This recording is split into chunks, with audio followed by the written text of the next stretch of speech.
Assalamualaikum warahmatullahi wabarakatuh. Om Swastiastu, Namo Buddhaya, salam kebajikan bagi kita semua.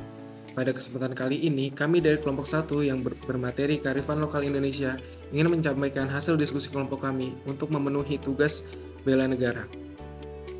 Sebelum kita memulai, alangkah baiknya saya perkenalkan kelompok saya satu persatu.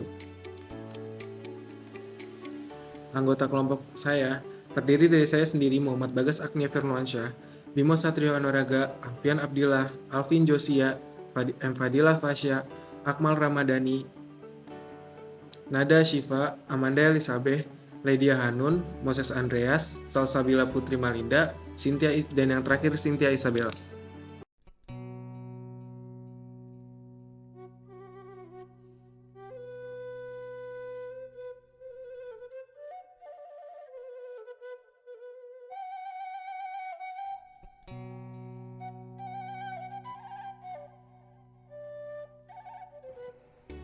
Kearifan lokal merupakan suatu karakteristik atau ciri khas dari budaya suatu bangsa yang memungkinkan mereka untuk menyerap bahkan mengembangkan kebudayaan dari luar atau bangsa lain agar dapat menjadi bagian dari karakteristik dan kemampuan budaya mereka sendiri. Local wisdom adalah suatu kesatuan pandangan hidup, pengetahuan, dan strategi kehidupan yang termanifestasi dalam tindakan dan aktivitas yang dilakukan oleh masyarakat lokal.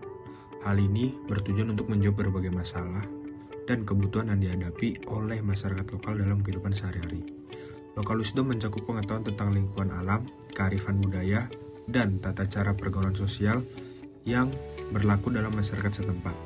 Sebagai sebuah warisan budaya yang penting, local wisdom perlu dilestarikan dan dikembangkan agar dapat terus berfungsi dan memberikan manfaat bagi masyarakat lokal. Ciri-ciri kearifan lokal: pertama, mampu bertahan terhadap budaya luar; kedua, mampu mengakomodasi budaya luar; ketiga, mampu mengintegrasikan budaya luar dengan budaya asli; keempat, mampu memberi arah pada perkembangan budaya; kelima, mempunyai kemampuan untuk mengendalikan. Berikut merupakan beberapa contoh dari kearifan lokal. Yang pertama ada tari Bali. Tari Bali adalah beragam tarian yang berasal dari Pulau Bali. Tari Bali ini tidak selalu bergantung pada alur cerita. Tujuan utama penari Bali adalah untuk menarikan tiap tahap gerakan dan rangkaian dengan ekspresi penuh. Kecantikan tari Bali tampak pada gerakan-gerakan yang abstrak dan indah. Tari-tari Bali yang paling dikenal antara lain ada tari pendek, gambuh, baris, sanghyang, dan legong. Tari Bali sebagian besar bermakna religius. Sejak tahun 1950-an, dengan perkembangan pariwisata yang pesat, beberapa tarian telah ditampilkan pada kegiatan-kegiatan di luar acara keagamaan dengan beberapa modifikasi. Berikut ada tarian Jaipong. Tari Jaipong adalah tarian tradisi yang berasal dari Karawang, Jawa Barat, dan berkembang pada era 1960-an. Awalnya, tarian ini dikenal sebagai tarian Banjet dan ditampilkan sebagai pertunjukan kesenian tari dengan gerakan yang disertai musik gamelan. Sebelumnya, tarian Jaipong digunakan sebagai hiburan untuk masyarakat.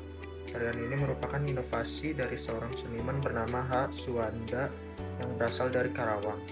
H. Suwanda adalah seorang seniman berbakat yang ahli dalam menguasai beberapa kesenian tradisional Indonesia dari berbagai daerah, terutama daerah Karawang, seperti wayang colek, pencak silat, ketuk tilu, dan topeng Banjet. Kesenian tradisional wayang kulit adalah seni asli Indonesia yang paling dikenal khususnya di Pulau Jawa, terutama di Provinsi Jawa Tengah dan Jawa Timur. Dalam kepercayaan dan sastra Jawa, kesenian wayang kulit dipercaya diciptakan oleh Kanjeng Sunan Kalijaga, anggota Wali Songo dan keturunan bangsawan Ponorogo, Arya Wiraraja. Kanjeng Sunan Kalijaga melihat bahwa masyarakat Indonesia, terutama suku Jawa, sangat mengemari pertunjukan wayang beber. Namun, karena melukis di atas kertas dianggap haram dalam Islam, ia memodifikasi karakter wayang yang sebelumnya dibuat dari daluang atau kertas ponorogan dengan mengganti bahan yang digunakan menjadi kulit. Selain itu, wayang kulit juga digunakan sebagai sarana syiar agama Islam melalui jalur budaya tradisional. Ondel-ondel adalah pertunjukan seni khas Betawi yang sering ditampilkan dalam pesta rakyat. Tampaknya ondel-ondel memerankan leluhur atau nenek moyang yang senantiasa menjaga anak cucunya atau penduduk suatu desa. Ondel-ondel berupa boneka besar dengan tinggi sekitar 2,5 meter dengan garis tengah kurang lebih 80 cm. dibuat dari anyaman bambu yang disiapkan begitu rupa sehingga mudah dipikul dari dalamnya. Bagian wajah berupa topeng atau kedok dengan rambut kepala dibuat dari hijau. Baju ondel-ondel laki-laki biasanya dicat dengan warna merah, sedangkan yang perempuan dicat berwarna putih. Untuk pertunjukan ini banyak persamaannya dengan yang ada di beberapa daerah lain. Batik Megamendung adalah salah satu corak batik yang khas dari Indonesia yang memiliki makna mendalam sebagai kearifan lokal. Corak batik ini berasal dari kawasan Cirebon, Jawa Barat, dan telah menjadi salah satu warisan budaya di Indonesia. Batik Megamendung menggambarkan langit dengan awan mendung yang sangat besar. Corak ini menggunakan warna biru tua sebagai latar belakang yang melambangkan kekuatan dan ketenangan. Awannya sendiri terdiri dari warna-warna yang berbeda seperti putih, merah, kuning, dan hijau yang memberikan kesan ceria. Batik Megamendung juga mencerminkan kearifan lokal Indonesia dalam hal desain dan teknik pembuatannya. Pembuatan batik ini melibatkan proses yang rumit dan detail, seperti menerapkan malam atau lilin panas pada kain dengan pola-pola yang rumit sebelum dicelupkan ke dalam pewarna.